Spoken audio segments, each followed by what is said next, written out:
வணக்கம் CA students. இன்னைக்கு நாம ஒரு ரொம்ப இன்ட்ரெஸ்டிங்கான சாப்டர் பத்தி பார்க்க போறோம். அது என்னன்னா சாப்டர் 2.6 மார்க்கெட் அண்ட் கஸ்டமர். இது ரொம்ப சிம்பிளான கான்செப்ட்ஸ் தான், ஆனா பிசினஸ் வேர்ல்ட்ல இதுதான் பேஸ். சரி, வாங்க ஈஸியா இதெல்லாம் என்னன்னு பாப்போம். முதல்ல மார்க்கெட்னா என்னன்னு பாப்போம். மார்க்கெட்ங்கிறது ஒரு இடம். அங்க பையர்ஸும் வாங்குறவங்க, செல்லர்ஸும் விக்கிறவங்க வந்து ஐட்டம்ஸையும் சர்வீசஸையும் ஒரு பிரைஸ்க்கு எக்ஸ்சேஞ்ச் பண்ணிப்பாங்க. அதாவது ஒருத்தர் பொருளை வாங்குவாங்க, இன்னொருத்தர் விப்பாங்க, ஒரு விலை பேசி முடிச்சு. இந்த மார்க்கெட் வந்து பிசிக்கலாவும் இருக்கலாம், வர்ச்சுவலாவும் இருக்கலாம். பிசிக்கல் மார்க்கெட்னா என்ன? நம்ம டிபார்ட்மெண்டல் ஸ்டோருக்கு போறோம் இல்லையா, அங்க நேர்ல போய் வாங்குறோம், அது ஒரு பிசிக்கல் மார்க்கெட். அதே வர்ச்சுவல் மார்க்கெட்னா ஆன்லைன் ஷாப்பிங். அங்க பையரும் செல்லரும் நேருக்கு நேர் மீட் பண்ண மாட்டாங்க, டெக்னாலஜி யூஸ் பண்ணி டீல் பேசுவாங்க. அமேசான், பிளிப்கார்ட் மாதிரி. மார்க்கெட்க்கு நிறைய அர்த்தங்கள் இருக்கு. ஸ்டாக் எக்ஸ்சேஞ்ச்ல ஷேர்ஸ் ட்ரேடிங் நடக்கும், அதுவும் ஒரு மார்க்கெட் தான். இல்லாட்டி ஃபார்மர்ஸ் அவங்க விளைச்சல விக்கிற கிரெயின் மார்க்கெட், வெஜிடபிள் மார்க்கெட், அதுவும் மார்க்கெட் தான். அதே மாதிரி குளோபல் ஆயில் மார்க்கெட் அப்படின்னு ஒரு பிசினஸையோ இண்டஸ்ட்ரியோ சொல்றதுக்கும் மார்க்கெட்ங்கிற வார்த்தையை யூஸ் பண்ணுவோம். சரி, மார்க்கெட் பத்தி பார்த்தாச்சு. இப்போ பிசினஸ் ஸ்ட்ராட்டஜிஸ்ட் என்ன பண்ணுவாங்கன்னா, இந்த மார்க்கெட்ல சக்சஸ் ஆகுறதுக்கு மார்க்கெட்டிங் பண்ணுவாங்க. மார்க்கெட்டிங்கிறது ஒரு பெரிய விஷயம். அதுக்குள்ள நிறைய ஆக்டிவிட்டீஸ் இருக்கு. என்னென்னா ரிசர்ச் பண்றது, ஒரு ப்ராடக்ட்டை டிசைன் பண்றது, அதுக்கு பிரைஸ் ஃபிக்ஸ் பண்றது, ப்ரொமோஷன் பண்றது, டிரான்ஸ்போர்ட்டேஷன் பண்றது, டிஸ்ட்ரிபியூஷன் பண்றது, இதெல்லாம் மார்க்கெட்டிங்குள்ள வரும். நம்ம 4 P's ஆஃப் மார்க்கெட்டிங்னு சொல்லுவோம். அது என்னன்னா ப்ராடக்ட், பிளேஸ், பிரைசிங், அப்புறம் ப்ரமோஷன். இந்த 4 P'ஸையும் யூஸ் பண்ணி மார்க்கெட்டர்ஸ் என்ன பண்ணுவாங்கன்னா, கஸ்டமர்ஸ்க்கு என்ன தேவைன்னு ஐடென்டிஃபை பண்ணி அவங்க டிமாண்ட்ஸை ஃபுல்ஃபில் பண்ணி அவங்களுக்கு சாட்டிஸ்ஃபேக்ஷன் கொடுப்பாங்க. கஸ்டமர்ஸ்க்கு ஒரு பெஸ்ட் எக்ஸ்பீரியன்ஸ் கொடுக்கணும், அப்புறம் அவங்களோட ரிலேஷன்ஷிப்பை மெயின்டைன் பண்ணி டெவலப் பண்ணணும். இதுதான் மார்க்கெட்டிங்கோட மெயின் கோல். ப்ராடக்ட் மார்க்கெட்டிங் எப்படிலாம் மாறி வந்திருக்குன்னு பாப்போம். முதல்ல ப்ராடக்ட் ஓரியன்டேஷன் ஒரு அப்ரோச் இருந்துச்சு. அதாவது கஸ்டமர்ஸ் வந்து எந்த ப்ராடக்ட்ல பெஸ்ட் குவாலிட்டி, பெஸ்ட் பெர்ஃபார்மன்ஸ், நல்ல டிசைன், அப்புறம் நல்ல ஃபீச்சர்ஸ் இருக்கோ அதை தான் சூஸ் பண்ணுவாங்கன்னு இந்த பிசினஸஸ் நம்பினாங்க. அதுக்கப்புறம் ப்ரொடக்ஷன் ஓரியன்டட் பிசினஸஸ் வந்தாங்க.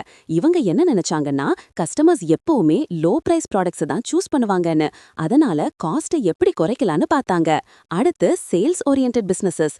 இவங்க என்ன சொன்னாங்கன்னா, நல்ல அட்வர்டைஸ்மெண்ட் பண்ணி சேல்ஸ் ப்ரமோஷன் நிறைய பண்ணா கஸ்டமர்ஸை பர்ச்சேஸ் பண்ண வைக்கலான்னு. இப்போ இருக்கிற அப்ரோச் என்னன்னா customer R market oriented approach. இதுல ஸ்ட்ராட்டஜிஸ்ட்ஸ் என்ன பண்ணுவாங்கன்னா, கஸ்டமர்ஸ்க்கு தான் ஃபர்ஸ்ட் ப்ரையாரிட்டி. கஸ்டமர்ஸ்க்கும் காம்படிட்டர்ஸ்க்கும் என்ன இன்ஃபர்மேஷன் இருக்குன்னு கலெக்ட் பண்ணி அதை வச்சு கஸ்டமர்ஸ்க்கு எப்படி இன்னும் பெட்டர் வேல்யூ ப்ரொபோசிஷன்ஸ் கொடுக்கலான்னு யோசிப்பாங்க. கஸ்டமர்ஸோட நீட்ஸை கண்டினியூஸா லேர்ன் பண்ணி மார்க்கெட் டைனாமிக்ஸ்க்கு ஏத்த மாதிரி மாறிட்டே இருக்கிற பிசினஸ் தான் கஸ்டமர் சென்ட்ரிக் பிசினஸ். இப்போதைய காலத்துல சக்சஸ்க்கு இந்த கஸ்டமர் சென்ட்ரிக் அப்ரோச்சஸ் ரொம்ப ரொம்ப முக்கியம். 2.61 கஸ்டமர். இப்போ கஸ்டமர்னா யாருன்னு பாப்போம். கஸ்டமர்ங்கிறது ஒரு பர்சனா இருக்கலாம், இல்லாட்டி ஒரு பிசினஸா இருக்கலாம். இவங்க இன்னொரு ஆர்கனைசேஷன் கிட்ட இருந்து ப்ராடக்ட்ஸையோ சர்வீசஸையோ வாங்குவாங்க. கஸ்டமர்ஸ் ரொம்ப முக்கியம், ஏன்னா அவங்க தான் ரெவென்யூ கொண்டு வராங்க. கஸ்டமர்ஸ் இல்லாட்டி எந்த பிசினஸும் இருக்க முடியாது. எல்லா பிசினஸும் கஸ்டமர்ஸை அட்ராக்ட் பண்ண ட்ரை பண்ணும். எப்படின்னா அக்ரெசிவா மார்க்கெட்டிங் பண்ணி இல்லாட்டி பிரைசிங்க குறைச்சு. கஸ்டமருக்கும் கன்சியூமருக்கும் ஒரு சின்ன டிஃபரன்ஸ் இருக்கு. ரெண்டும் கிட்டத்தட்ட ஒண்ணுதான். ஆனா கன்சியூமருங்கிறவங்க ஒரு ப்ராடக்ட்டையோ இல்லாட்டி சர்வீஸையோ யூஸ் பண்ணுவாங்க. கஸ்டமருங்கிறவங்க அதை பர்ச்சேஸ் பண்ணுவாங்க. ஒரு எக்ஸாம்பிள் சொல்றேன். வீட்ல க்ரோசரிஸை அம்மா வாங்குவாங்க, அவங்க ஒரு கஸ்டமர். ஆனா அந்த க்ரோசரிஸை வீட்ல எல்லாரும் யூஸ் பண்ணுவோம் இல்லையா, அப்போ எல்லாரும் கன்சியூமர்ஸ். பிசினஸஸ் என்ன பண்ணுவாங்கன்னா, கஸ்டமர்ஸோட கேரக்டரிஸ்டிக்ஸ் பத்தி ரிசர்ச் பண்ணுவாங்க.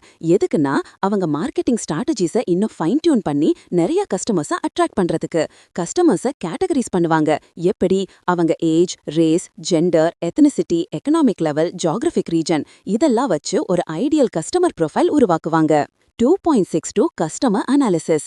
கஸ்டமர் அனாலிசிஸ்ங்கிறது ஒரு ஸ்ட்ராட்டஜிக் பிசினஸ் பிளான்ல ரொம்ப இம்பார்ட்டன்டான மார்க்கெட்டிங் காம்பனன்ட். இது என்ன பண்ணோம்னா, நம்ம டார்கெட் கிளையன்ட்ஸ் யாருன்னு ஐடென்டிஃபை பண்ணோம், அவங்க என்ன விரும்புறாங்கன்னு கண்டுபிடிக்கும், அப்புறம் நம்ம ப்ராடக்ட் எப்படி அவங்க நீட்ஸை மீட் பண்ணுதுன்னு சொல்லும். பேசிக்கலி கஸ்டமர்ஸோட நீட்ஸ், டிசையர்ஸ், வாண்ட்ஸ் இதெல்லாம் எக்ஸாமினேஷன் அண்ட் இவாலுவேஷன் பண்றது தான் கஸ்டமர் அனாலிசிஸ். இதுக்குள்ள என்னெல்லாம் வரும்னா, கஸ்டமர் சர்வேஸ் பண்றது, கன்சியூமர் டேட்டாவை ஸ்டடி பண்றது, மார்க்கெட் பொசிஷனிங் ஸ்ட்ராட்டஜி ஸ்ட்ராட்டஜிஸை இவாலுவேட் பண்றது, கஸ்டமர் ப்ரொஃபைல்ஸ் டெவலப் பண்றது, அப்புறம் பெஸ்ட் மார்க்கெட் செக்மெண்டேஷன் டெக்னிக்ஸை சூஸ் பண்றது. இந்த கஸ்டமர் அனாலிசிஸ்ல இருந்து கிடைக்கிற ஃபேக்ட்ஸை வச்சு ஒரு எஃபெக்டிவ் கஸ்டமர் ப்ரொஃபைலிங் பண்ணலாம். கஸ்டமர்ஸோட டெமோகிராஃபிக் இன்ஃபர்மேஷனை இந்த ப்ரொஃபைல்ஸ் ரிவீல் பண்ணும். இந்த இன்ஃபர்மேஷனை கலெக்ட் பண்றதுக்கு நிறைய பேர் ஹெல்ப் பண்ணுவாங்க. Buyers, sellers, distributors, sales person, managers, wholesalers, retailers, suppliers, அப்புறம் சப்ளையர்ஸ். சக்சஸ்ஃபுல் பிசினஸஸ் எப்பவுமே அவங்க எக்ஸிஸ்டிங் அப்புறம் ப்ராஸ்பெக்டிவ் கஸ்டமர்ஸோட பிஹேவியரை மானிட்டர் பண்ணிட்டே இருப்பாங்க. 2.63 கஸ்டமர் பிஹேவியர். கஸ்டமர் பிஹேவியர்னா என்னன்னா, கஸ்டமர்ஸ் எப்படி ப்ராடக்ட்ஸை பர்ச்சேஸ் பண்றாங்கன்னு எக்ஸ்பிளைன் பண்றது. அவங்க எவ்வளவு அடிக்கடி ஷாப்பிங் போறாங்க, அவங்க ப்ராடக்ட் ப்ரெஃபரன்சஸ் என்ன, நம்ம மார்க்கெட்டிங், சேல்ஸ், சர்வீஸ் ஆஃபரிங்ஸ் பத்தி அவங்க எப்படி நினைக்கிறாங்க, இதெல்லாம் கஸ்டமர் பிஹேவியர்க்குள்ள வரும். இதையெல்லாம் புரிஞ்சுக்கிட்டா பிசினஸஸ் கஸ்டமர்ஸ் கூட எஃபெக்டிவா கம்யூனிகேட் பண்ண முடியும். கஸ்டமர்ஸோட பிஹேவியரை புரிஞ்சுக்கிட்டா effective marketing and advertising campaigns உருவாக்கலாம். அவங்க நீட்ஸ்க்கு ஏத்த ப்ராடக்ட்ஸ் அண்ட் சர்வீசஸ் கொடுக்கலாம். அப்புறம் ரிப்பீட் சேல்ஸ்க்காக கஸ்டமர்ஸை ரீடைன் பண்ணலாம். கன்சியூமர் பிஹேவியரை நிறைய விஷயங்கள் இன்ஃப்ளூயன்ஸ் பண்ணும். அது 3 மெயின் கேட்டகரிஸா பிரிக்கலாம். 1. External influences. எக்ஸ்டர்னல் இன்ஃப்ளூயன்சஸ்னா அட்வர்டைஸ்மெண்ட், ஃப்ரெண்ட்ஸோட ரெக்கமெண்டேஷன்ஸ், சோஷியல் நார்ம்ஸ் இதெல்லாம் கஸ்டமர்ஸோட சைக்கலாஜிக்கல் அப்புறம் இன்டர்னல் ப்ராசஸஸை டைரக்டா அஃபெக்ட் பண்ணும். கஸ்டமர்ஸ் எந்த நீட்ஸை சாட்டிஸ்ஃபை பண்ணணும், எந்த ப்ராடக்ட்ஸை யூஸ் பண்ணணும்னு சூஸ் பண்ணும்போது இந்த எக்ஸ்டர்னல் ஃபேக்டர்ஸ் ரொம்ப இன்ஃப்ளூயன்ஸ் பண்ணும். இதுல 2 இருக்கு. பிசினஸோட மார்க்கெட்டிங் எஃபர்ட்ஸ் அப்புறம் என்விரான்மெண்ட்ல இருக்கிற நிறைய எலிமெண்ட்ஸ். 2. Internal influences. இன்டர்னல் ப்ராசஸஸ்னா கஸ்டமர்ஸ்குள்ள இருக்கிற சைக்கலாஜிக்கல் ஃபேக்டர்ஸ், மோட்டிவேஷன், ஆட்டிடியூட்ஸ் மாதிரி. இதுவும் அவங்க டிசிஷன் மேக்கிங்கை அஃபெக்ட் பண்ணும். பேசிக்கலி இன்டர்னல் அப்புறம் எக்ஸ்டர்னல் இன்ஃப்ளூயன்சஸ் ரெண்டும் சேர்ந்து தான் கன்சியூமர் பிஹேவியரை கிரியேட் பண்ணுது. 3. Decision making. ஒரு ரேஷனல் கஸ்டமர், அதாவது நல்லா யோசிச்சு முடிவெடுக்கிற கஸ்டமர் என்ன பண்ணுவாங்கன்னா, ஒரு பர்ச்சேஸ் பண்றதுக்கு முன்னாடி நிறைய இன்ஃபர்மேஷன் கலெக்ட் பண்ணுவாங்க. அப்புறம் ப்ராடக்ட் பத்தி அவங்களுக்கு ஏற்கனவே தெரிஞ்ச விஷயங்களோட இந்த புது இன்ஃபர்மேஷனை சேர்த்து கம்பேர் பண்ணி பார்ப்பாங்க. ஒவ்வொரு ஆப்ஷனோட ப்ரோஸ், அட்வான்டேஜஸ் அப்புறம் கான்ஸ், டிஸ்அட்வான்டேஜஸை வே பண்ணி கடைசியா ஒரு டிசிஷன் எடுப்பாங்க. இந்த டிசிஷன் மேக்கிங் ப்ராசஸ்ல சில ஸ்டேஜஸ் இருக்கு. 1. Problem recognition. அதாவது அவங்களுக்கு ஒரு நீட் இல்லாட்டி டிசையர் இருக்கு, அது ஃபுல்ஃபில் ஆகாம இருக்குன்னு ஐடென்டிஃபை பண்றது. அப்புறம் அந்த நீட்க்கு என்னென்ன ஆல்டர்னேட்டிவ்ஸ் இருக்குன்னு சர்ச் பண்ணி லிஸ்ட் அவுட் பண்றது. அந்த ஆல்டர்னேட்டிவ்ஸை பத்தி இன்ஃபர்மேஷன் கலெக்ட் பண்ணி எது பெஸ்ட்னு வெய் பண்ணி பார்க்கறது.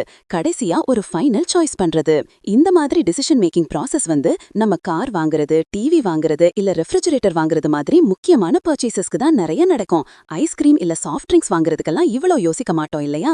4. Post decision processes. ஒரு ப்ராடக்ட்டை பர்ச்சேஸ் பண்ணதுக்கு அப்புறம் அந்த டிசிஷனோட அவுட்கமை எவாலுவேட் பண்றது தான் இந்த லாஸ்ட் ஸ்டேஜ். கஸ்டமருக்கு சாட்டிஸ்ஃபேக்ஷன் கிடைச்சா அவங்க திருப்பி அந்த ப்ராடக்ட்டை வாங்குவாங்க, மத்தவங்களுக்கும் ரெக்கமெண்ட் பண்ணுவாங்க. ஆனா அவங்களுக்கு டிசானன்ஸ் வந்துச்சுன்னா அவங்க அந்த ப்ராடக்ட்டை திருப்பி வாங்கவும் மாட்டாங்க, மத்தவங்களுக்கும் ரெக்கமெண்ட் பண்ண மாட்டாங்க. இதுதான் students chapter 2.6 market and customer பத்தி நாம தெரிஞ்சுக்க வேண்டிய விஷயங்கள். ரொம்ப ஈஸியா புரிஞ்சிருக்கும்னு நினைக்கிறேன். பாய்.